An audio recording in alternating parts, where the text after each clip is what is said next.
What's up, everybody? I hope you're doing well. Today, we're going to have a conversation about virtual therapy services versus in-person therapy services. Now, I have to admit that initially my plan was to title this episode, "Is in-person therapy defunct?" Because at least in my immediate circles of therapist friends, most people are offering exclusively virtual therapy services. It's just convenient and it's less expensive. If you're running private practice, you don't have to pay for an office space and all of that. And yeah, you can meet with folks all across your jurisdiction, or if you're licensed in multiple states and all of that. So I thought maybe it was like a dying breed. But then I looked into it for this episode and come to find out that it seems like in-person therapy is making a comeback. So I thought it might be interesting to dive into this a little bit more, especially now that it's been 5 years since the pandemic started and almost everybody switched to offering only virtual services, at least for some time, and many folks have continued to offer virtual services this whole time. We have more data, both from scientific research, but also just lived experience of what it's like to have a virtual practice. So today I thought we would do a little dabbling here, a little dabbling there, look at some of the research we have, and also look at some of your own expressed thoughts and just have a conversation. That's all. When I first started training to become a therapist in 2008, it was close to unheard of for a therapist to offer virtual therapy services. And if there was a HIPAA-secure platform available to do that, I was not familiar with it. So even the infrastructure to offer secure teletherapy was potentially unavailable at the time. But even as we fast forward into, say, the late 2010s, where technology had progressed quite a bit, there were HIPAA-secure telehealth platforms available, it was generally still really unheard of for a therapist to offer virtual therapy services. And if someone did, it was something that I heard everyone else talk about negatively. Usually I would hear about it if an established therapist was living in a more urban or populated area and they decided to move away to a more rural, remote region in the same state, and then they would just see their same clients remotely through video services. Probably still not using HIPAA-secure telehealth platforms, but that's another matter. And at that time, the primary reason I would hear therapists give for why they poo-pooed virtual therapy services is because they would say it wasn't as effective. You would hear things like, there's no way that that's as effective as meeting in person. However, by then, we already had data to show that teletherapy services were just as effective as in-person services. Or at least that's how we could best interpret the available data we had at the time. But obviously, in 2020, things changed when the pandemic hit and it became necessary for almost all of us to convert to fully virtual services. And if you were practicing at that time, it was a scurry indeed. Oh my, as was true for the entire world, regardless of your profession. But we obviously adapted and offered teletherapy services. And I think for most of us, we realized, oh, wait a minute. Yeah, no, this therapy is definitely still effective. I mean, it certainly beats not meeting with our clients at all. And at the time, definitely beats the potential of getting a life-threatening illness. So we were on board with the virtual therapy plan at that point. For me personally, I had offered some virtual therapy services before the pandemic hit. It was just a couple clients who had either moved around within the state of California or who were still living in San Francisco, where my initial private practice started, and still wanted to meet with me after I moved my practice to San Jose, which is an hour drive away, but if there's traffic, it's worse. So in that context, at least for me, at that time before the pandemic hit, my view of virtual therapy was it's this really great tool to have access to when there's a disruption where you can't meet in person, but definitely I preferred in-person services. In my mind, I saw that as the ideal gold standard situation, and it's also really great that there's this other way we can still meet if we're not able to meet in person. And so then once the pandemic hit and we all pretty much switched over to virtual therapy, I saw it as this temporary thing. But even though I thought that like pretty much everyone would go back to offering in-person services immediately after it was safe to do so, that hasn't been the case. I mean, we know that. And just to kind of track with the information we have, according to an article I found in Psychology Today from November 2021, which as I recall, I was still not seeing clients in person myself. At that point, 55% of therapists were practicing exclusively online, and another 25% had a hybrid practice. So most therapy sessions were still online in 2021, but there was starting to be a bit of a movement where some people were meeting in person. And then skipping ahead further to 2024, there was a report in the Annals of Internal Medicine showing that in 2024, 55% of all therapy appointments were conducted virtually. So earlier that stat was 55% of practices were exclusively virtual, and then another 25% were hybrid back in 2021. And so now this data from 2024 is showing like we're inching a little bit more towards in-person.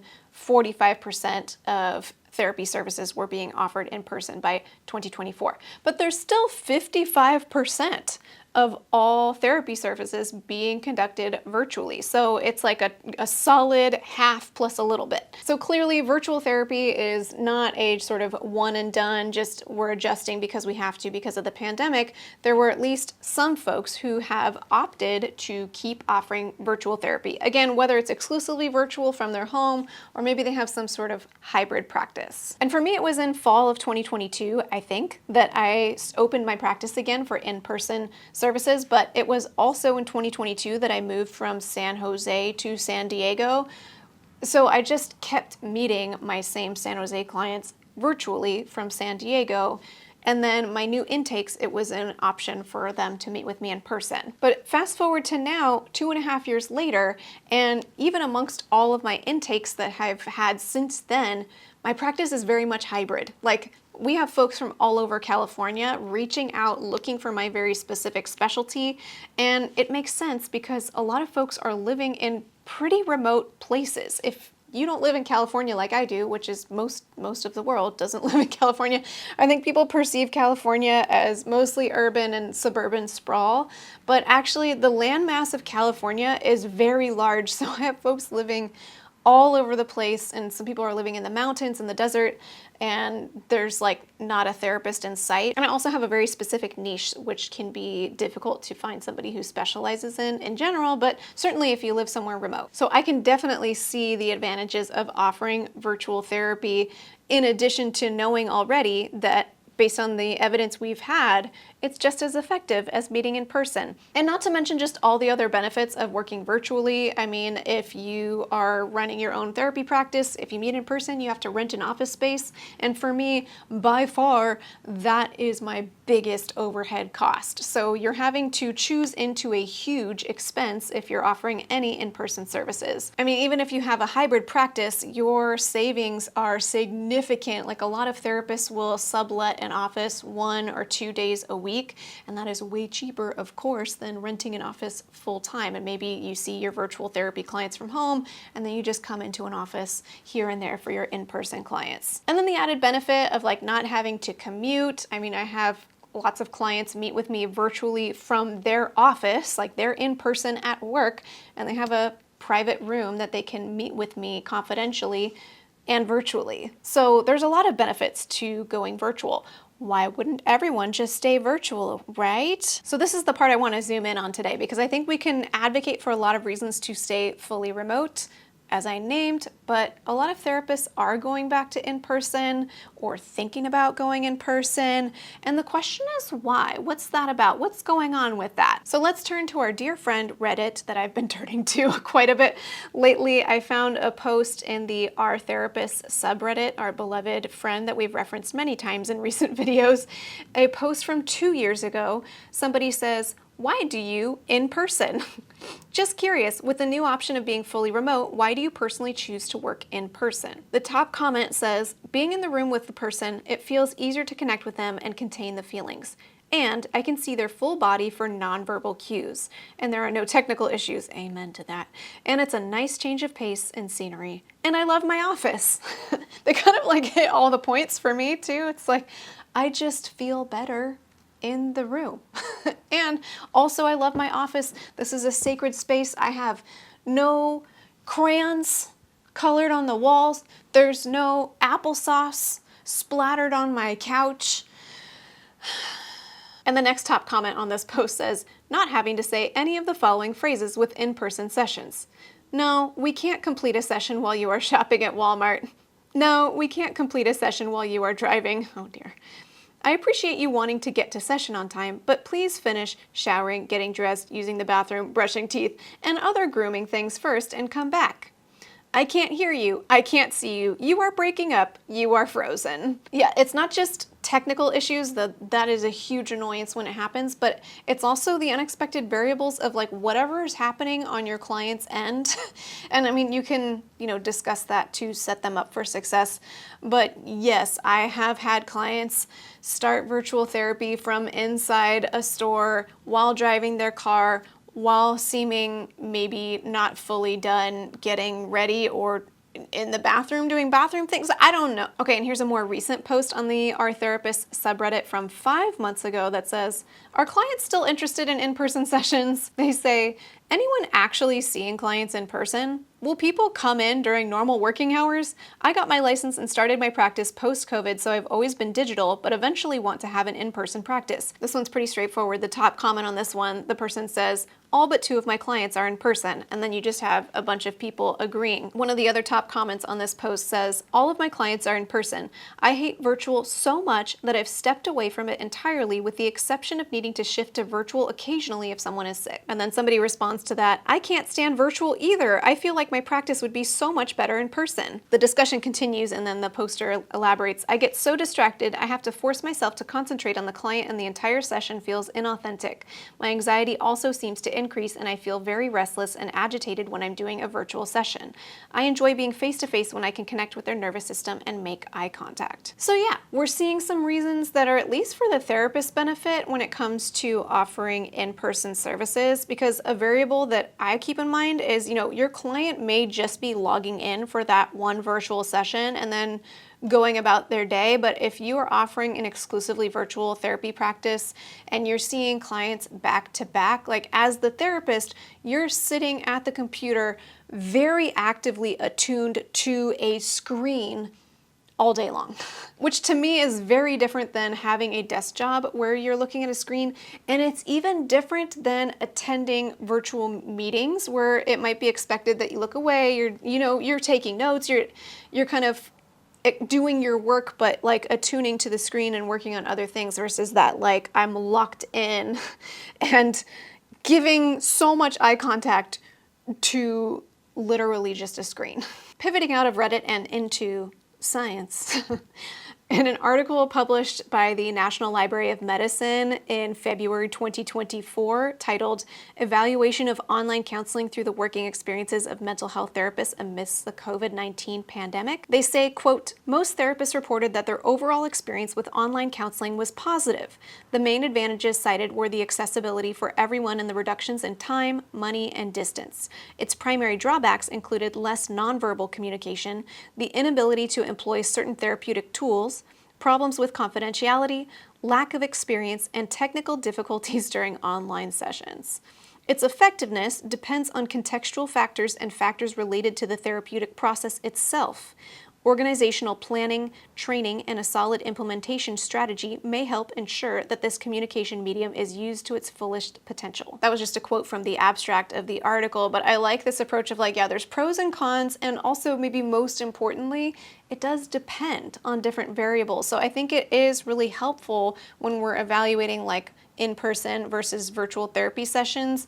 It's what is the best fit in this kind of unique set of circumstances? The therapist, the client, and whatever interventions you're utilizing, what their diagnosis is, like their demographic, all of that. Also, this is a first, referencing a Yahoo article. I found this quite interesting though. They did a survey asking potential clients what the most important factor in selecting a therapy provider was. Participants were able to check as many boxes as applied, so they all add up to more than 100%, but the top response was 63% of people saying this was the most important factor was accepting insurance. So that makes sense, and that's number one. But number two behind that, with 32% of people saying this was also the most important factor, was having an in-person or in-office sessions. So at least according to this survey by Yahoo, of all places, 32% of participants said that it was really important to them that their therapist offer in-person services, which is really interesting. And of note, kind of more towards the bottom, only 11% of respondents said that video or online sessions were important. So definitely more potential clients skewing towards in-person versus virtual. So there's kind of this interesting phenomenon that, like, even though we have some data to show that meeting virtually generally is just as effective as meeting in person, there's also this kind of general preference popping up amongst some, at least, both from therapists and potential clients, to meet in person. So it's kind of like, well, what is that then? If they're both just as effective, and someone could make an argument that then meeting virtually is a lot more convenient for most people, why is it that people would still be interested in meeting in person? So I decided to ask you all this question. I put a poll on Instagram asking you all to share, if you offer in-person services, what's your top reason for doing so? And I intended this question to be open to everyone, not just folks in private practice. I knew some folks would respond saying like, well, my employer requires that we meet in person, but I just wanted to see, like, I wanted to gauge, and I think like 60 something people responded. Thank you. That's a lot. Thank you. A lot of people participated. So that also makes me wonder, did I just post at just the right time to get a lot of people to participate? Or is this a topic that people are kind of more engaged with? I don't know. And as usual, I kind of categorized responses together loosely. I did this at 5 a.m. today while my girls got out of bed way too early screaming outside the door. So if it seems a little haphazard, now you know. But I put them together. I think it'll make sense. Let's see. Maybe now that it's like 6 hours later, it won't. So the most cited reason amongst the 60-something replies for why therapists offered in-person services, with 14 responses, I categorized as clients prefer it, or for just general marketing purposes. I'll read some of the responses in this category. One person says client preference and personal enjoyment, and then they say in parentheses 1 day a week. So I take it they're seeing clients in person just 1 day a week and they have a hybrid practice. Someone else says, people said they wanted it. I've yet to be able to fill my one in-person day I offer. That's an interesting dynamic. People saying they prefer to meet in person, but then actually when it plays out, it doesn't work. So anyway, I'm sorry to this person. I don't know if this is just one person's experience or if that's indicative of something that's happening more across the board. Feel free to comment if you have that experience or not.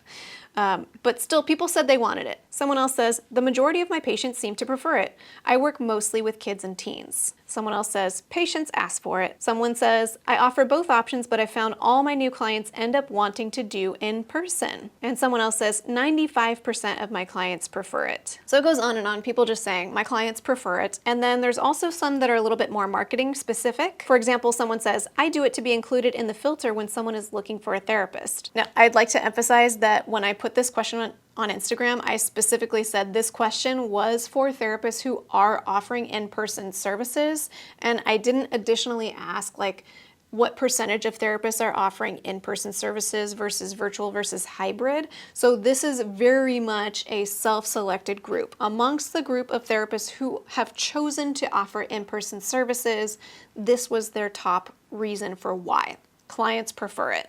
But that's still only 14 out of like 62 responses. So what are some of the other top reasons? Okay, the next top category with 11 responses in this category, I titled Human Connection. It's easier to just read the responses than explain, so let me read some of those. Someone says, I prefer in person. it's better for rapport building. Another says, I feel like the human connection is better in person. And another person says, I also like the connection. Someone says, meeting in person just feels qualitatively different. I feel more connected to my clients. And another says, I feel it's more genuine and a stronger alliance being in person. And it goes on and on. I mean, I think you can hear the theme, like it's easier to connect with our clients in person. I feel the same way.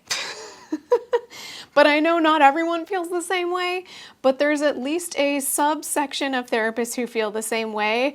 And yeah, it just feels easier to connect with clients when they're sitting in the room with me than when they're in a screen and I'm having to kind of compute another layer of like my brain being like, this is a person, not just a picture of a person, like there is a human there. I can't remember what episode I talked about this briefly recently, but personally, when I'm meeting with a client virtually, it feels a little bit similar to when I'm speaking a language that isn't my native tongue. If you've ever learned a second language, even if you've gotten like quite fluent in that language, there is a pretty long phase where your brain will translate everything coming in, name your response, and then translate again going back out. So like my first language is English, but then in my childhood, I also learned Greek since my mom is Greek, and there was a significant phase of time where if somebody spoke to me in Greek, my brain would go, oh, right, that means this in English, and then I'd formulate my response in English in my brain and then translate it to Greek and then put it back out,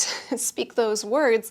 And that's a little bit how I feel when I offer teletherapy. Like, it's not fluent for me, but I can absolutely do it, and I feel more than comfortable that I'm capable of quote unquote speaking that language, but I'm not so fluent in it that it just feels like it enters my brain and comes back out without a bunch of computations happening in between. If you relate, then I think what I said makes sense, and if you don't relate, it probably doesn't, but that's the best way I can personally describe how I feel offering therapy virtually. All of that kind of computation just feels like added barriers, so I do feel very connected to my clients who I've met with exclusively virtually, but it doesn't feel as instantaneous, as effortless as it feels of like the moment somebody walks in from the waiting room and it's like, there's a person here. Like if you, right, we know this, right? Like if you're online dating somebody and you're thinking about meeting them in person, like meeting them in person is kind of a big deal, even if you've been talking to them for ages online. Like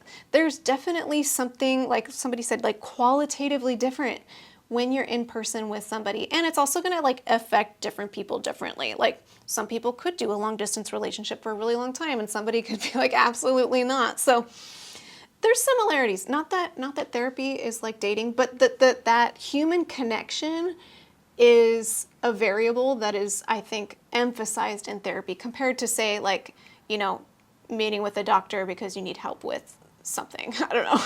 So as kind of a counterpoint to this idea that therapy in person versus virtual are both equally effective, there's this article published in the National Library of Medicine titled Therapeutic Alliance in Online and Face-to-Face Psychological Treatment Comparative Study. This was published in May of 2022. And I'm skipping ahead to the results of the study. It says, quote, the results show that the treatments conducted face-to-face obtain significantly better scores in the creation of the treatment alliance than those conducted online. And they also interestingly draw this conclusion that says, quote, we believe that professionals are not yet prepared to conduct remote treatment with a degree of efficacy similar to that of face-to-face. It is essential for professionals to receive training in this new technical resource and to understand and incorporate the variance it entails into their daily practice. That's an interesting take. Whether you buy into the conclusion or not, that's a really interesting result of the study that treatment alliance was different for in-person versus virtual therapy sessions, and treatment alliance is one of the, if not the most important predictor of treatment outcomes. So this is fascinating to me because this particular study is saying it's easier to have a connection with your clients basically when you meet in person. And we also know that feeling that sense of connection with your therapist is highly predictive of positive outcomes in therapy, but some of the data we have shows that the outcomes are the same. So am I a little confused, or is this actually confusing? I don't know. And since I already opened my tab of research articles I was looking at, I'm going to read another article from the National Library of Medicine published by the NIH, by the way, which let's just say I deeply appreciate and find quite valuable. I'll just leave it at that. This meta-analysis was published in March 2022. It's titled Telehealth versus Face-to-Face Psychotherapy for Less Common Mental Health Conditions, Systematic Review and Meta-Analysis of Randomized Controlled Trials. So they're looking specifically at different diagnoses and how the treatment outcomes differ for virtual versus in-person services. Of course, there's a lot you could dig into in this systematic review and meta-analysis, but I'll just read this quote from their results. It says, quote, "There were no significant differences in symptom severity between telehealth and face-to-face therapy immediately after treatment, or at any other follow-up time point.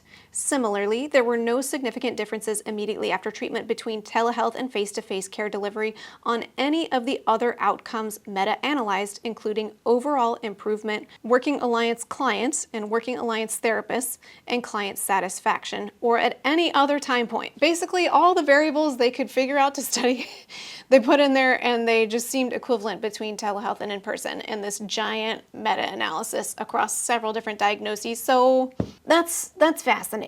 That's just, okay, so I don't know what to make of this. It's a lot.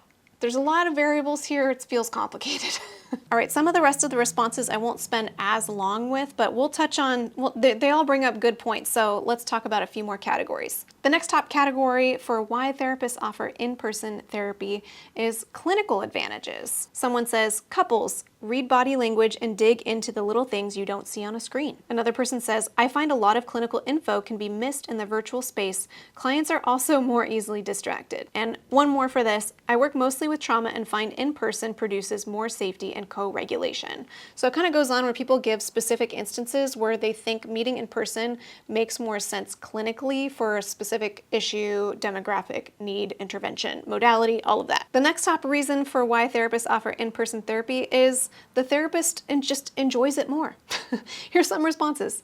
I prefer the dynamic of in-person therapy to online. Plus, many people still request it. Another says, I like it better. And another response says, I just really enjoy the in-person aspect. There is a shortage of in-person, so it's good for business too. So people are just saying, I just like it. Fair, same, I'm the same.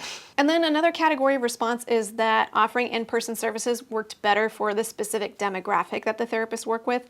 This seemed particularly true for therapists working with kids and teens. Here's a couple of responses. In-person works better with younger kids. Another says, we can have interaction that is just not that good online. In parentheses, I work with children and teens. Another says, kids and teens, wish I was 100% online. Oh, so this person prefers online, but then they're doing in-person because they work with young people. Okay, and then another category is just simply that the therapist is required to meet in person for some reason. Someone says their state requires it, which I found fascinating. What state requires that you have to meet in person across the board? Like, that's the first time hearing of that, and is a little sad to hear it. And then they also say, same person, insurance requires it and some clients prefer it. Yeah, the insurance thing, not most insurances, but I have heard that some insurances now require that you be in person. And somebody else responds, one employer requires it and another makes it optional. So yeah, if your employer requires it, then it is what it is. Okay, another category I just titled, all virtual is taxing on the therapist. There's only a few responses here, but it seemed noteworthy.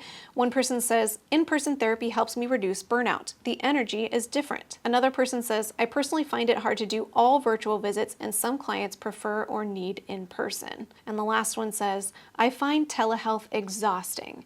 Too much screen time, doesn't feel as authentic with the client. Yeah, that's the thing I was thinking of like, I have a hybrid practice, so I might log on, see a client or two, see someone in the office or two, log back on. Also, I only see therapy clients usually one day a week, and then I'm working on private practice skills. So, you know, the amount of virtual therapy sessions I'm doing in a week is very limited, like maybe 3 or 5 max.